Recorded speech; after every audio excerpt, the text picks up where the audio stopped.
بسم اللہ الرحمن الرحیم۔ السلام علیکم ورحمۃ اللہ وبرکاتہ۔ نحمدہ ونصلی علی رسولہ الکریم، اما بعد۔ بے نمازی عورت کا انجام، بے نمازی کی سزا۔ محترم ناظرین، اللہ تعالیٰ کے نزدیک نماز کا بہت بڑا مرتبہ ہے۔ کوئی عبادت اللہ کے نزدیک نماز سے زیادہ پیاری نہیں ہے۔ اللہ تعالیٰ نے اپنے بندوں پر 5 وقت کی نمازیں فرض کر دی ہیں۔ ان کو پڑھنے کا بڑا ثواب ہے اور ان کے چھوڑ دینے سے بڑا گناہ ہوتا ہے۔ حدیث شریف میں ہے کہ جو کوئی اچھی طرح سے وضو کرے اور خوب اچھی طرح دل لگا کے نماز پڑھے، قیامت کے دن اللہ تعالیٰ اس کے چھوٹے چھوٹے سب گناہ بخش دے گا اور جنت عطا فرمائے گا۔ رسول اللہ صلی اللہ علیہ وآلہ وسلم نے فرمایا کہ نماز دین کا ستون ہے۔ جس نے نماز کو اچھی طرح پڑھا اس نے دین کو ٹھیک رکھا، اور جس نے اس ستون کو گرا دیا یعنی نماز کو نہ پڑھا اس نے دین کو برباد کر دیا۔ محترم ناظرین، قیامت کے دن ایک عورت کو اللہ کے دربار میں حاضر کیا جائے گا۔ یہ عورت کون ہوگی؟ یہ بے نمازی عورت ہوگی۔ اس کو اللہ کے حضور حاضر کیا جائے گا۔ جب اسے اللہ کے حضور حاضر کیا جائے گا تو اس سے پوچھا جائے گا کہ تو نے نماز کیوں نہ پڑھی، تو نے نماز کیوں چھوڑی، نماز کیوں نہ پڑھی؟ وہ عورت جواب دے گی، عرض کرے گی، یا اللہ، مجھے اپنے خاوند کے، اپنی فیملی کے کام کاج میں فرصت نہیں ملتی تھی، اور خاوند کے خوف کی وجہ سے یہ فریضہ ادا نہیں ہو سکتا تھا۔ خاوند کے خوف کی وجہ سے، خاوند کے کام کی وجہ سے نماز نہیں پڑھ سکی۔ یہ وجہ سن کر میرا اللہ حکم دے گا کہ فرعون کی بیوی حضرت آسیہ کو حاضر کیا جائے۔ جب حضرت آسیہ حاضر ہوں گی تو اس بے نمازی عورت کو کہا جائے گا کہ اب تو بتا کہ تیرا خاوند زیادہ ظالم تھا یا آسیہ کا خاوند؟ فرعون زیادہ ظالم تھا یا تیرا خاوند زیادہ ظالم تھا، یا آسیہ کا خاوند زیادہ ظالم تھا؟ اللہ تعالیٰ فرمائے گا، دیکھو آسیہ ایک ظالم شخص کی بیوی تھی، ایک ظالم بادشاہ کی بیوی تھی، ایک ظالم شخص کی بیوی تھی، اور کیسی ہی عبادت گزار تھی، کیسی متقی پرہیزگار تھی، کیسی میری محبوبہ تھی۔ اگر کسی خاوند کا ظلم کسی کو نماز سے روکتا ہے تو سب سے پہلے آسیہ کو روکتا، سب سے پہلے آسیہ نماز چھوڑ دیتی، سب سے پہلے آسیہ عبادت چھوڑ دیتی، اور اس کے بعد میرا اللہ فرمائے گا، اے بے نمازی عورت، خاوند کا تیرا عذر غلط ہے، تو خود غافل تھی اور غفلت کی وجہ سے تو نے نماز نہ پڑھی، غفلت کی وجہ سے تو نے نماز کا دامن چھوڑ دیا، غفلت کی وجہ سے تو نے قرآن کا دامن چھوڑ دیا، غفلت کی وجہ سے تو نے میری عبادت کا دامن چھوڑ دیا۔ اس کے بعد میرا اللہ حکم فرمائے گا، فرشتوں، اس عورت کو، اس بدبخت اور بدقسمت عورت کو گھسیٹتے ہوئے لے جاؤ، جہنم میں داخل کر دو۔ میری بہنوں، میری ماؤں، اگر آخرت کی زندگی میں عزت سے گزارنا چاہتے ہو اور آخرت کی زندگی میں ایک مقام سے گزرنا چاہتی ہو، اگر آخرت کی نہ ختم ہونے والی زندگی وقار سے گزارنا چاہتی ہو تو خدا را نماز کا دامن کبھی نہ چھوڑنا۔ بنی اسرائیل کی ایک عورت حضرت سیدنا موسیٰ علیہ السلام کی خدمت میں حاضر ہوئی، عرض گزار ہوئی، اے اللہ کے نبی، مجھ سے ایک گناہ ہو گیا ہے، بعد میں نے توبہ بھی کر لی ہے، آپ دعا کریں اللہ تعالیٰ میری دعا قبول فرمائے اور میرے گناہ معاف فرمائے۔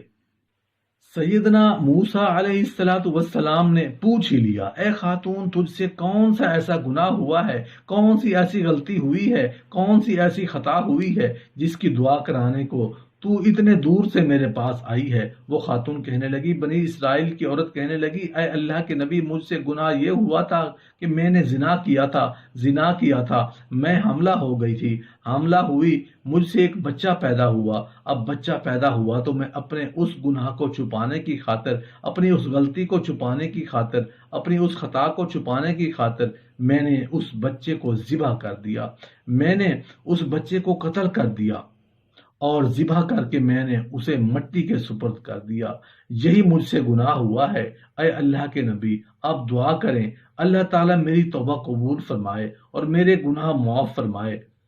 اللہ کے نبی نے جب سنا کہ اس عورت نے زنا کیا ہے جس کے سبب ایک بچہ پیدا ہوا، اس عورت نے اپنے اس گناہ کو چھپانے کی خاطر اس معصوم بچے کو ذبح کر دیا، مار دیا، قتل کر دیا۔ ایک انسان کو قتل پوری انسانیت کا قتل ہے۔ موسیٰ علیہ السلام یہ سن کر جاہو جلال میں آ گئے۔ آپ نے فرمایا بدبخت عورت، تو گناہ گار عورت، یہاں سے نکل جا، یہاں سے دفع ہو جا، تو نے ایک معصوم بچے کی جان لے لی ہے، اور دفع ہو جا، نکل جا، یہاں سے کہیں اور نہ ہو، آسمان سے آگ اترے اور تیری نحوست کے سبب ہم سب کو جلا کے رکھ دے۔ جب اس عورت نے دیکھا کہ اللہ کے نبی جاہو جلال میں آ گئے ہیں تو وہ عورت ٹوٹے ٹوٹے دل کے ساتھ وہاں سے اٹھی اور گھر چلی گئی۔ جب یہ عورت ٹوٹے دل کے ساتھ یہاں سے نکلی تو حضرت جبرائیل علیہ السلام حاضر ہوئے، وہی لے کر آئے۔ اللہ کے نبی اللہ کا فرما رہے ہیں کہ تو نے ایک توبہ کرنے والی کا دل کیوں توڑا کر خالی ہاتھ واپس کیوں بھیج دیا؟ کیا تو نے بھی اس عورت سے زیادہ بدتر گناہ کرنے والا آج تک کوئی نہیں دیکھا؟ موسیٰ علیہ السلام نے فرمایا اے جبرائیل، کیا اس عورت سے بھی زیادہ بدتر گناہ کرنے والا اس دنیا میں کوئی رہتا ہے یا ہو سکتا ہے؟ یہ سن کر حضرت جبرائیل علیہ السلام نے عرض کی، اے اللہ کے نبی، جان بوجھ کر نماز چھوڑنے والا شخص اس عورت سے بھی زیادہ بدتر گناہ کرنے والا ہے۔ جو شخص جان بوجھ کر نماز چھوڑ دیتا ہے وہ اس زانی عورت سے بھی بدتر گناہ کرنے والا ہے۔ خدا را اس گناہ سے بچیں، نماز کا دامن ہرگز نہ چھوڑیں۔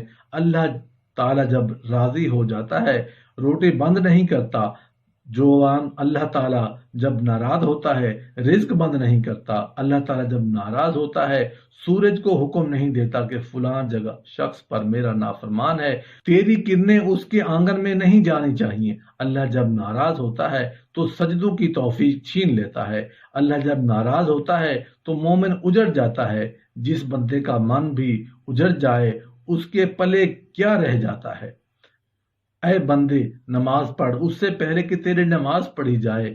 ایک سردار تھا، ایک غلام تھا۔ جو سردار تھا وہ بے نمازی تھا اور جو غلام تھا وہ پانچوں وقت کا نمازی تھا۔ ایک دن یہ سردار اور یہ غلام کہیں جا رہے تھے، اذان کی آواز آئی۔ غلام نے کہا، سردار جی آپ یہاں ٹھہریں، میں نماز پڑھ کے آتا ہوں۔ سردار نے کہا، ٹھیک ہے جاؤ، واپس آنا، ہم نے آگے سفر کرنا ہے، میں یہاں بیٹھتا ہوں۔ یہ غلام گیا مسجد کے اندر، اس نے مسجد کی دہلیز پہ قدم رکھا اور اس نے وضو کیا۔ اللہ اکبر، مسجد کے اندر گیا، اس نے جماعت کے ساتھ نماز پڑھی۔ نماز پڑھنے کے بعد اس غلام نے کیا کیا؟ قرآن اٹھایا، پڑھنے لگ گئے۔ حضرت سیدنا علی المرتضیٰ شیر خدا کا آج سے 1400 سال پہلے کا وہ جملہ آج تک نہیں بھولا۔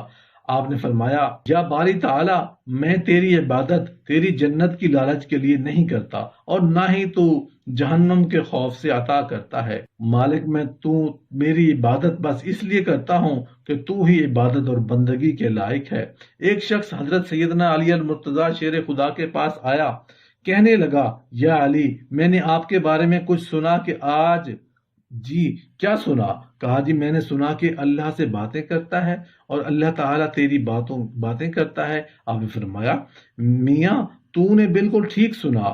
کہا، وہ کیسے؟ کہا، میاں جب میرا دل گرتا ہے تو میں اپنے رب سے بات کروں تو میں نماز پڑھنے لگ جاتا ہوں، اور جب میرا دل کرتا ہے کہ میرا اللہ مجھ سے بات کرے تو میں قرآن اٹھاتا ہوں، پڑھنے لگ جاتا ہوں۔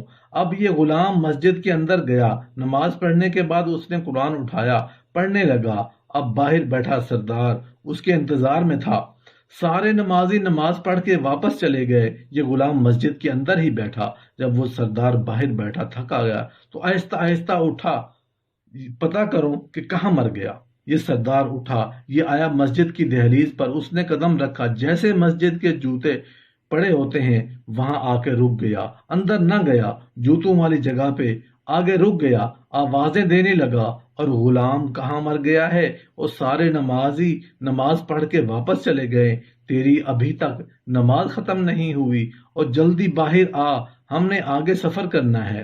جب اس سردار نے بار بار غلام کو آواز دی تو غلام نے اندر سے قرآن مجید بند کر، یا غلام مسجد کے اندر بیٹھا، کہنے لگا، سردار جی میں کیا کروں کہ جو خدا تجھے مسجد کے اندر نہیں آنے دیتا وہ خدا مجھے مسجد سے باہر نہیں جانے دیتا، میں کیا کروں، میں مجبور ہوں۔ اے بندے نماز پڑھ اس سے پہلے کہ تیری نماز پڑھی جائے۔ اللہ پاک ہم سب کو 5 وقت کا نمازی بنائے اور عمل کی توفیق عطا فرمائے۔